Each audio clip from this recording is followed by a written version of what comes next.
Welcome to the MS&Me Radio Network, a division of the Multiple Sclerosis Global Support Network. The following program broadcast is an original creation by the broadcast entity. Discussion within the following broadcast should be used for informational purposes only and is not a substitute for professional medical advice or consultation. Before considering application of any broadcast content in the following program, please consult your healthcare provider. If you feel you are having a medical emergency, please contact your local health services for immediate assistance. MS&Me Media and the Multiple Sclerosis Global Support Network do not guarantee or warrant the accuracy of information in the broadcast to follow. The Multiple Sclerosis Global Support Network provisions broadcast services to program hosts. Information discussed in the broadcast does not necessarily reflect the views, opinions, or goals of the network and are solely those of the show broadcast host.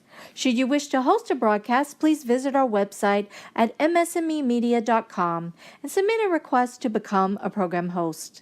We thank you for listening to the MS&Me Radio Network. Enjoy the show. This is Lean Into Lonely. My name is Kate Milliken, and in 2006, I was diagnosed with MS. I was 35, single, and I couldn't walk, and I'll never forget how lonely I felt as I came to terms with my new normal. Upon further reflection, I realized my whole life had been dotted with lonely moments. I was lonely when my brother got invited to a party and I didn't. I was lonely when I didn't get into my first choice college. I was really lonely when I got ditched at the altar 2 months before my wedding. And as a startup entrepreneur, now working to eliminate the problem of loneliness in chronic illness, I realized I'm still lonely. Instead of hiding from these moments, I'm taking the opposite approach, and this podcast blows open moments like these from people like you. This is Lean Into Lonely. After getting diagnosed in 2006, a friend set me up with a guy named David Kelleher. This was somebody who lived in Oregon, who had been an Army Ranger, who did a lot of work with the MS Society, and who lived with MS himself. And I'll never forget connecting with him on the phone because he was so resilient in the face of his MS. And he served to be an incredible foothold for me in terms of my healing. David invited me to take part in a half Ironman triathlon as the swimming leg. So I went and got to meet a bunch of his friends, including his girlfriend at the time named Kysa. She and David got married and they now share 6 children. She's also the author of the No Bullshit Guide to Parenting, which is an incredible book about giving accountability back to your kids. I love it. I'm excited to talk to Kysa about what it's like to be a spouse of someone living with MS. So Kysa, I feel like a great place to start this conversation is to try to introduce David, because I think people living with MS, each one of them is individual, but David specifically is a character. So tell me a little bit about him, how you met, and when you discovered he had MS. I was interviewing for a job with his company, and he told me, like you said, he's an interesting character. He told me at that, like 5 minutes into the interview, that I was not the caliber of employee that he was looking for. I left that lunch with no job, but I already had a job, so I was okay there. But I really liked this guy and I wanted to go on a date with him.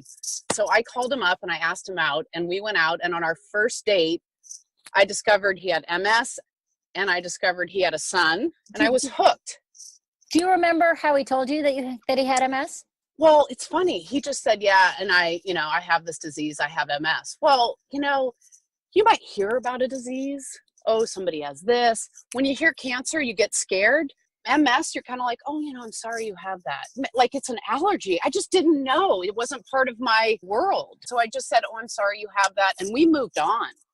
I sort of let it go. I think it's fair to state that David, in who he is sort of a very low-key badass. So, the way that we met, as I said in the intro, is that we were doing this triathlon, and I did one leg of this half Ironman triathlon. And like David went on to bike and do the run. He's a little bit unconventional in the sense of somebody living with MS. He struck me as a very strong person. The other thing I think is worth noting is that the MS does affect him.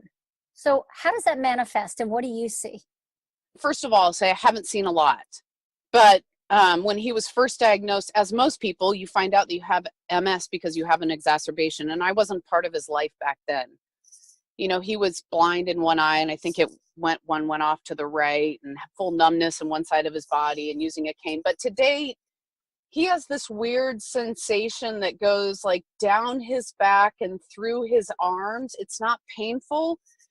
It's just weird. And it's weird to the sense that, you know, I sent him to the ER once because I was like, chest pain, 45 years old, get out of here. Like, Right, we're calling hurry. 911. You know what I mean?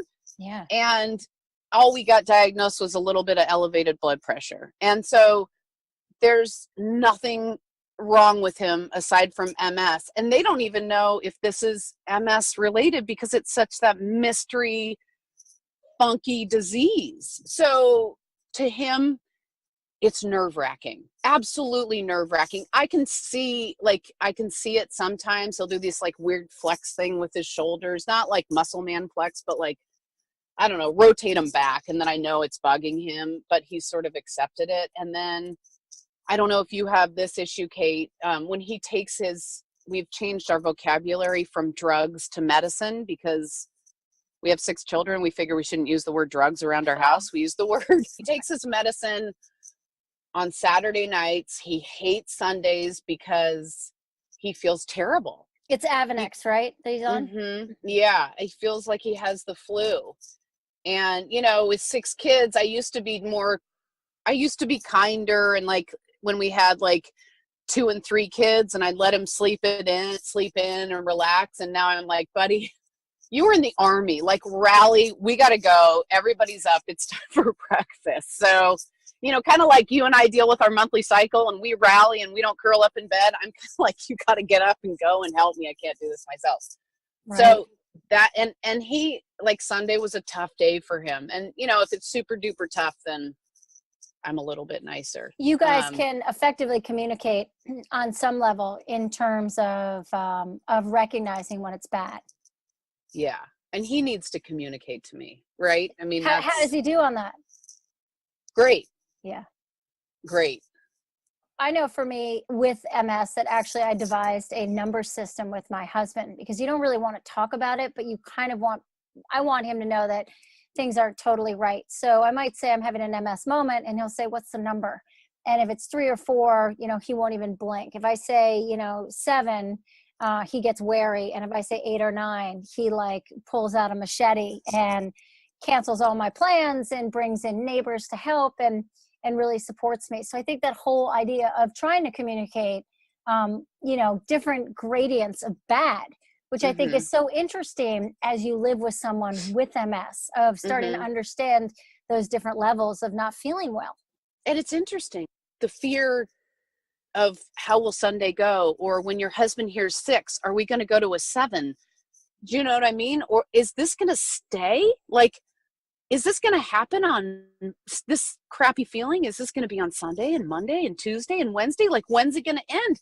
What, do you know what I mean? Like that feeling that your husband and I feel, like that is sort of similar.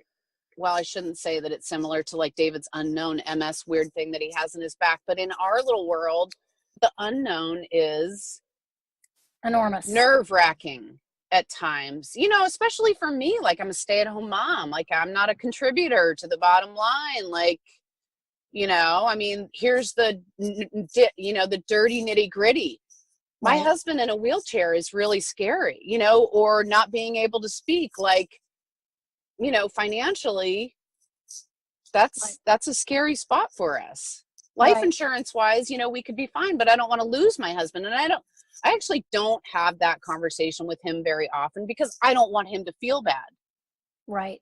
But then at the same time, you know, when I was working, when I was trading and on the trading floor, there were all these quiet moments and we'd have all these crazy conversations and everyone was like, well, so when is David, not everyone, but one guy in particular were talking about it. And he's like, when's David going to be in a wheelchair? And I said, I don't know. When's your wife going to get cancer?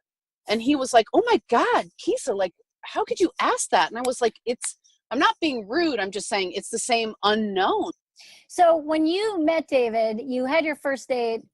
He made it clear, he was very honest about MS, which I think is commendable. You almost blew it off because it didn't seem like a big deal. So as you got closer to getting married, did MS factor into your decision at all in terms of thinking about the future? I was pregnant before we got married. So I knew that part of him was, functioning great, and the baby was growing healthy in me. And I walked down the aisle with a little baby bump and nobody knew. But when things kind of got scary for me, it was a long time down the road. 2 summers ago, the summer the twins were born, and he had sold his company. We'd had the twins. They were in the NICU for 10 days. So that kind of raises the hair on your back. Like, are they going to be okay? Like, are they okay? Are the other kids okay? Who's taking care of them? On top of all of that, we couldn't get his medication. Like, we just, the insurance company had switched pharmacy providers, and we used to go to Walgreens and then Safeway, and we were trying to get it. I went and got it out at Target with 2 twins in the back and having to nurse and bringing a cooler, because it has to be refrigerated. This was an hour away, and an hour away with 15-day-old babies and all this. Anyway, I get it home and I give it to him, and it's in the wrong form. And I think he threw it across the room. He was so stressed out because anytime in the past, and this is before me, he had changed medications or dosages or whatever, he had a massive exacerbation. So we are at this like heightened stress level time, and we aren't even living at home because we're remodeling our kitchen. And hold on, set the framework. How many kids do you have at this point? 6. Yeah. Mm-hmm. And how long have you been married for at that point? I'm so bad. 5 years. Okay. I'm so bad. I couldn't tell you how long we've been married now. It feels like 100 years. Some days. Yes, absolutely. But I remember giving it to him, and it was one of those moments. There's these moments of being a wife and a mom where you're like, yes, I did it. I'm so proud. I'm like, I've done one thing right. And he's just beside himself. Because it was based in fear. Oh, absolutely. And fear that was like, backed up by all these other issues. I remember calling David once and thinking, I wouldn't pass a DUI test right now, and I'm so sober. I haven't had a drink in 10 months, Yeah. Because I was so tired. And to have that on top of it, like, he can't break right now. Like, he can't. What's so interesting about that moment is obviously the most important person on some level to keep unstressed is David, because you don't want him to have an exacerbation.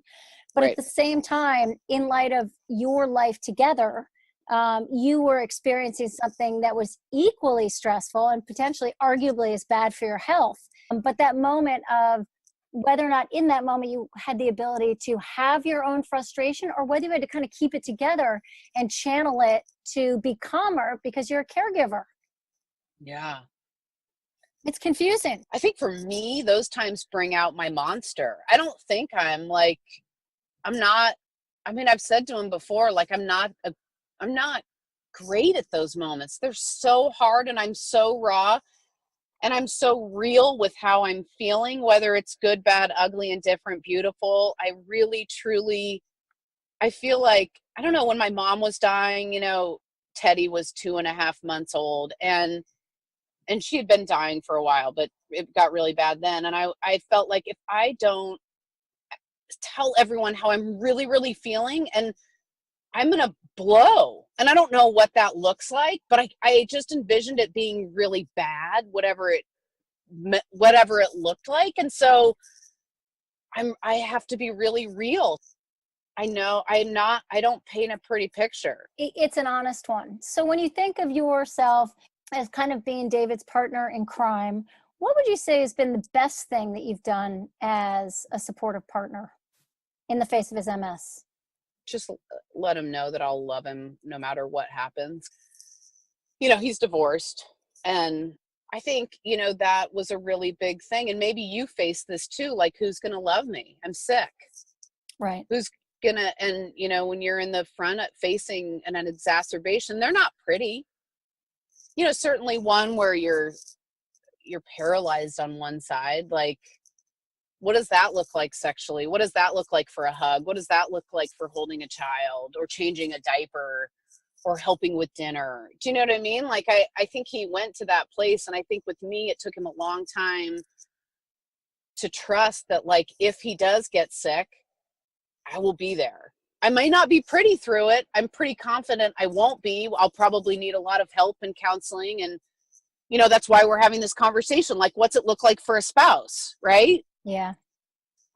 In light of what I've learned about you, Kysa, in terms of your new book, The No Bullshit Guide to Parenting, and this whole thing of accountability for your kids and organization, how you can organize yourself to live your life, that you spend a lot of time doing a magnificent job organizing in really smart ways for your family. But this is something you can't organize.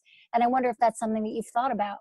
Yeah. I mean, I do really well when we are kind of pretty organized, on path. If something gets messy, it's like, well, everything else is kind of organized and I know where we're going or what we're doing or da da da da. And when you don't have an answer or you don't have a solution, like we didn't with that MS, I think the unknown is absolutely terrifying for all of us, no matter what it is. Yeah. David has definitely made time to work with the National MS Society and be involved in the MS world. What would you say has inspired you most about that world of MS? I've worked on our gala here in Portland a lot. And my biggest thing is, how can we get the guests to see and feel and touch and hear and understand what it's like to have MS? That's always my thing. Every year, they're so tired of hearing it because there's these things that you can do. You can scratch up the lens of goggles and then put those on and walk around with flippers, like swimming flippers on. And that's what some people with MS feel like. Or you put on gloves, like big, huge gloves, and try and pick up a pen. Mm. And so, I like to pull at the heartstrings in that way, not necessarily for donations, but this is what these people feel. I'd like my kids to see, we do the MS walk every year, like what they see, what other people feel like, what their lives are like. Like, that's my biggest thing, like to get in and get in their shoes and feel it. And you can't, you just can't, but to get as close as they can. That's been it for me. And then, obviously raising money so there's more support out there for people with MS, like, what you're doing too. Yep. Right. And I think support comes in many forms. What do you feel like you're the most proud of about David in light of his MS? God, Kate, that's a good question. You described him really well. He's so resilient. And he's such a fighter for whatever he's going after. But I think the biggest thing, he's been successful and he's done all these things. He's a great dad. He's a great husband. He is a real big supporter of people. He really is. He really is one of the best cheerleaders I've ever met in my life. He's helped so many people launch their lives, whatever it's in their job or being a father or teen parent, or even our children, go after what they want. I would have to say that is his strongest suit, is to really go after and help people, being their cheerleader and helping them find their path. And maybe you'd agree. Yeah, I would. What's been so great about my relationship with your husband is certainly getting to check in with him, and, had a number of occasions recently of talking about my counterpain, which is something that I'm pursuing, and having his wholehearted response and coming up with ideas. And, I think there's this underlying, it sounds saccharine, and I think you've done a great job in this podcast really demonstrating a lonely moment that isn't sexy or beautiful at all, that's urgent and chaotic and not fun. But meeting people who are dealing with it and being in this MS world is you do end up having a level, I think, of being present and compassionate to others that is just expands your world in a really wonderful way. And I've seen it with David because we've had such great conversations, and he remains a total badass. I know. He's on an airplane all the time with his job. He's got 6 kids. He still is an incredible athlete. And And I just think that that's awesome. So any last advice that you would give to the caregivers who are listening out there? I just think it's hard. And my advice would be to, you have to take care of your loved ones, whether it's kids, parents, your spouse or partner who's sick. But I definitely think to take care of yourself is almost sometimes more important, and don't feel guilty about it. There are times where I have to ask David for help, and I need it. Like I need help too, Right. and that honesty really doesn't look pretty all the time, which I've mentioned a couple times, but it really does fill my cup to get the help that I also need. I'm not sick, but I do have needs. Love And I'm it. not afraid to ask. And I didn't get here overnight. I really did not. Wow. But you're still here, and that's the best I'm part still of that here. story. Even with gray hair and a terrible haircut. It's bad. It is bad. Kysa, you're amazing. Thank you so much for your time. Thanks for having me, Kate. This was really fun. I really appreciate the time. If you're a caregiver listening to this podcast, what piece of advice would you give other caregivers? And if you're a patient listening to this podcast, what is something that your caregiver does really well? We look forward to hearing what you've got on mycounterpain.com/Moodify.